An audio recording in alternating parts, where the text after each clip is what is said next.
Bonjour, vous êtes encore les bienvenus à cette dévotion, à ce moment. C'est ici le moment où la gloire de Dieu envahit votre vie et cause une révolution. Et n'habitude à dire quelque chose de bien pour vous. C'est ici le temps d'avoir la bénédiction et la gloire de Dieu rester sur votre vie. Hier, nous avons vu Jean chapitre 6 et Jésus voulait expliquer aux foules que servir Dieu est plus profond que toutes ces choses, que l'intention avarice que nous avons. Ils sont venus pour lui voir parce qu'ils avaient mangé du pain. Verset 26 dit que vous êtes venus me chercher, non parce que vous avez vu les miracles ou les signes, mais vous êtes venus parce que vous avez mangé de nourriture hier et ce n'est pas la bonne raison pour me suivre. Jésus leur expliqua qu'il faut chercher la chose réelle et ils ont dit, montrez-nous ce que nous devons faire pour faire les œuvres de Dieu. Et lorsque Jésus leur dit, il faut seulement croire en celui qu'il a envoyé, c'est-à-dire lui-même, ils avaient une suggestion, une solution. Montre-nous quelque chose. C'est très évident qu'il y avait des gens là-bas qui n'étaient pas dans la réunion de l'autre jour où il avait multiplié le pain et le poisson.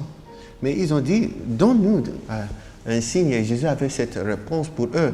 Verset 31 dit, retournons à verset 29, Jésus répondit et leur dit, c'est ici l'œuvre de Dieu que vous croyez en celui qu'il a envoyé, que vous lui faites confiance, que vous avez foi en son messager. C'est ce que je disais. Et il lui dit donc, quel miracle fais-tu donc, toi, afin que nous les voyions et que nous te croyions? Quelle œuvre vas-tu faire afin que nous les voyions? Notez cela, afin de voir, afin que nous les voyions et croyions. Ils allaient donc croire s'ils le voient. Donc s'ils ne voient pas, il dit que nous ne croyons pas. Afin que nous les voyions et croyions. Et te faire confiance. Quelle œuvre surnaturelle as-tu pour montrer ce que tu peux faire? Quelle œuvre as-tu pour montrer ce que tu peux faire? Nos pères ont mangé la manne au désert, tu vois. Il référait aux nourritures qu'ils avaient mangées. Nos pères ont mangé la manne au désert, ainsi qu'il est écrit. Il leur a donné à manger du pain venant du ciel. Et voici ce qui est arrivé. Jésus, verset 32, Jésus donc leur dit, en vérité, je vous dis, Moïse ne vous a pas donné le pain qui vient du ciel. Ce n'est pas le pain qui vient du ciel, mais mon Père vous donne le véritable pain qui vient du ciel. Cela ne vient pas, il n'était pas venu de Moïse, de la loi, de la tradition. C'est le pain mon Père qui vous donne le pain qui vient du ciel. Et il a clarifié lorsqu'il a dit en verset 33, car le pain de Dieu est celui qui descend du ciel et qui donne la vie au monde. Voici le pain de Dieu. C'est lui-même, c'est une personnalité, la personnalité qui est descendue du ciel. C'est la personnalité qui est descendue du ciel. C'est Jésus. Jésus a dit, voici le vrai pain. Et là, il référait à lui-même, verset 34 dit, il lui dit donc, Seigneur, donne-nous toujours ce pain-là, toujours. Il voulait le pain, encore.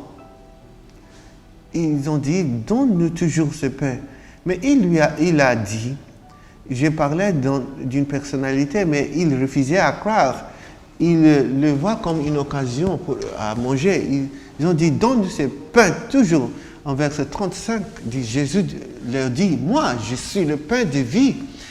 Notez ceci, celui qui vient à moi n'aura jamais faim.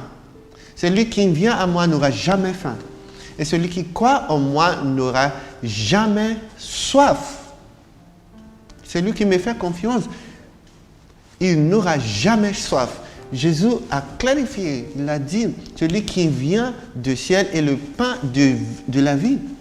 Et ils ont dit, donne-nous toujours ce pain afin de manger toujours. Et Jésus a dit, moi-même, je suis le pain de la vie. Vous devez me manger. Voici la réalité. Il a dit, moi je le suis. Celui qui vient à moi, selon Jésus, il n'aura jamais faim. Notez cela, et celui qui croit en moi n'aura jamais soif. Donc si vous venez à lui, vous n'aurez jamais faim. David a dit, j'étais jeune, maintenant je suis vieux, je n'ai jamais vu le juste abandonner, ni sa postérité, demandant le pain. Si vous venez à lui, si vous lui faites confiance, vous n'aurez jamais soif. Et si vous croyez, vous n'aurez jamais soif. Lorsque vous venez à Jésus, il prend soin de votre nourriture, dans le sens des besoins de votre vie. Et si vous lui faites confiance, il dit ceci, vous n'aurez jamais soif. Est-ce que vous avez véritablement, sincèrement, est-ce que vous êtes venu à Jésus ou vous allez à l'église? Il y a une différence entre les deux choses. Aller à l'église et étant en Jésus. Est-ce que vous êtes en Jésus? Est-ce que vous êtes venu à Jésus? Il y a beaucoup de gens qui sont dans l'église, malgré tout cela, ils ne croient pas. Ils parlent la langue de l'église, ils récitent les Écritures, comme ces gens ici qui parlaient de la manne dans le désert, mais ils n'avaient véritablement cru. Est-ce que vous croyez?